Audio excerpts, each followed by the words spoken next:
Hello students, welcome to the online platform of Albedo, जहां आज हम लोग देखने जा रहे हैं हमारा जो क्वेश्चन पेपर आने वाला है बायोलॉजी का, उसमें मार्क्स डिस्ट्रीब्यूशन क्या होगा, कितने सारे क्वेश्चंस पूछे जाएंगे और कौन सा सेक्शन से हमें कितना मार्क्स मिलने वाला है, साथ ही साथ कौन सा चैप्टर होगा हमारे लिए कितना इंपॉर्टेंट, ये सारी डिटेल्स आपको आज के इस सेशन में पता चलेगा। तो चलिए स्टार्ट करते हैं आज का सेशन।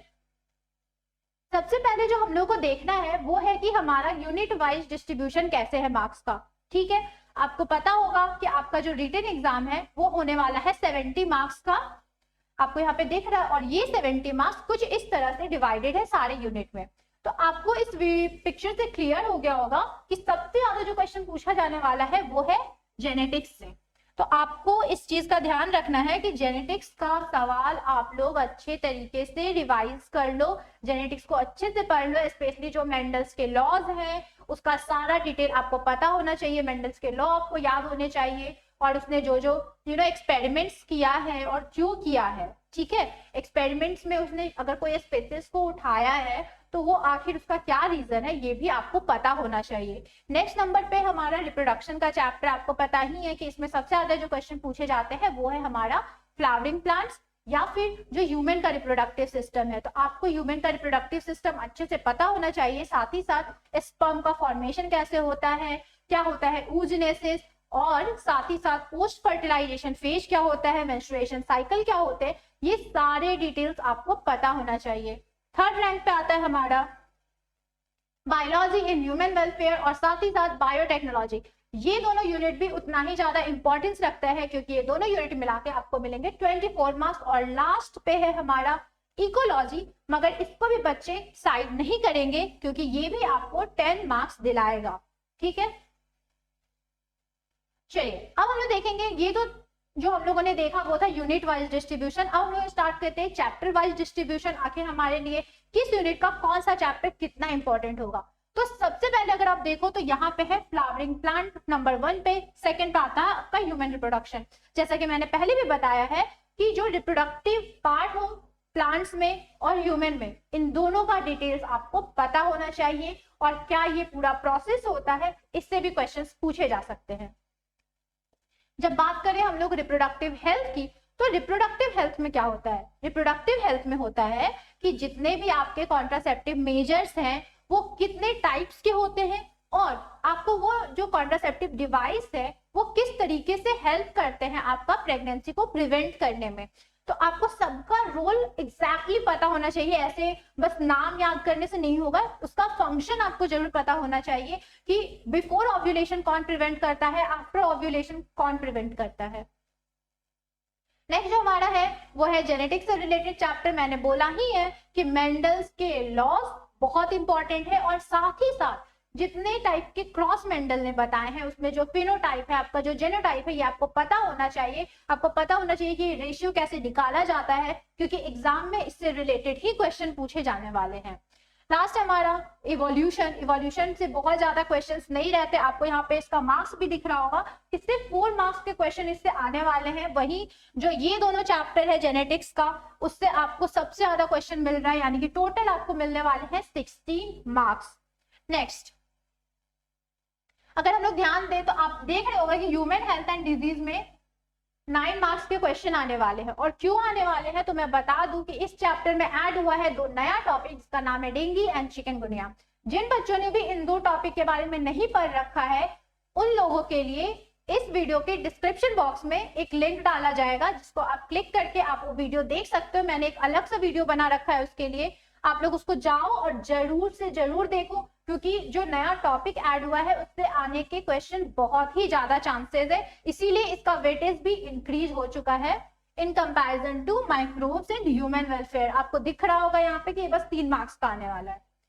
नेक्स्ट अगर हम लोग देखें बायोटेक्नोलॉजी के बारे में, तो आपको पता होना चाहिए कि जो प्रिंसिपल होते हैं या जो भी उसकी एप्लीकेशन है, कैसे हम लोग जीन को मॉडिफाई करते हैं, और आखिर जीन मॉडिफिकेशन का क्या रोल है हमारे लाइफ में, यानी कि क्रॉप प्रोडक्शन में, वो सारे डिटेल्स आपको क्वेश्चंस में पूछे जाएंगे।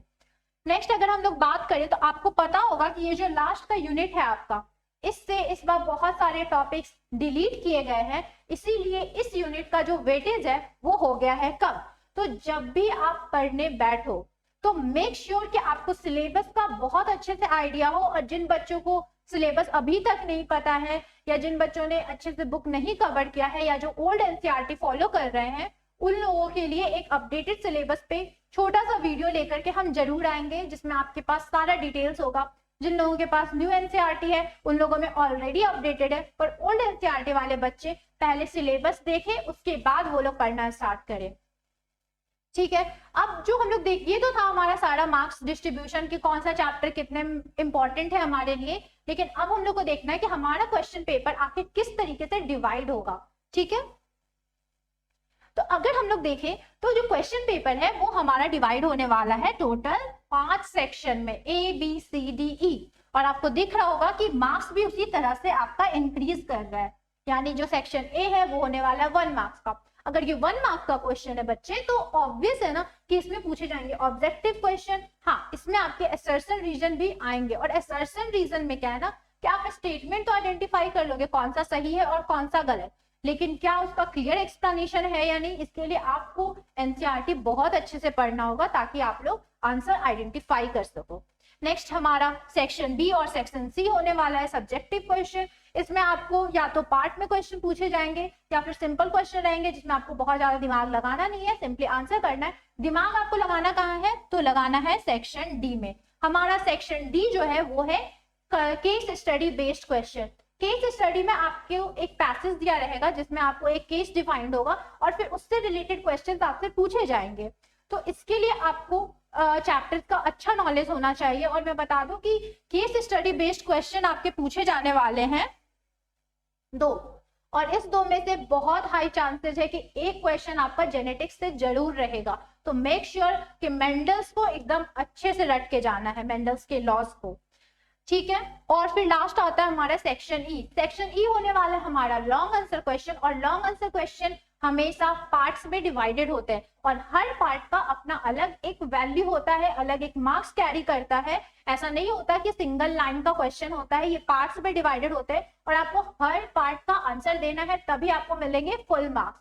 और साथ ही साथ बच्चे, क्योंकि ये बायोलॉजी है, तो बायोलॉजी में मेक श्योर कि आप जो है वो डायग्राम पे बहुत ज्यादा फोकस करें। अगर मान लो आपसे कोई लॉन्ग आंसर क्वेश्चन या कुछ सब्जेक्टिव क्वेश्चन पूछा जा रहा है, उसमें अगर डायग्राम मेंशन्ड है तब तो आपको बनाना ही बनाना है, पर अगर नहीं भी मेंशन्ड है और आपको आता है और आपके पास अगर टाइम है, तो मेक श्योर कि आप वहां पे एक क्यूट सा डायग्राम जरूर बना दो जो एनसीईआरटी में दिया हुआ है। इससे आपके मार्क्स और ज्यादा बूस्टअप हो जाएंगे। ठीक है, और ये तो था आज का हमारा सेशन का एंड। लेकिन जैसे कि अभी सीबीएसई 12th वालों का एग्जाम ऑलमोस्ट मार्च के एंड आने वाले हैं, और नीट में टाइम बच गया है बहुत कम, तो वैसे बच्चे परेशान ना हो, क्योंकि बहुत जल्दी हम लोग लेके आने वाले हैं नीट का एक 45 डेज प्लानर, जो आप जैसे बच्चों के लिए ही स्पेशली डेडिकेटेड है, जो बहुत ज्यादा परेशान है कि आफ्टर नीट आखिर कैसे हम लोगों को करना है प्रिपरेशन, और क्या क्या हम लोगों को चैप्टर्स जो है वो किस सीरीज में पढ़ना है, ये सारा डिटेल्स हम आपको बताएंगे, हम आपको गाइड करेंगे। ठीक है बच्चे, तो all the best for your examination and stay updated. Bye.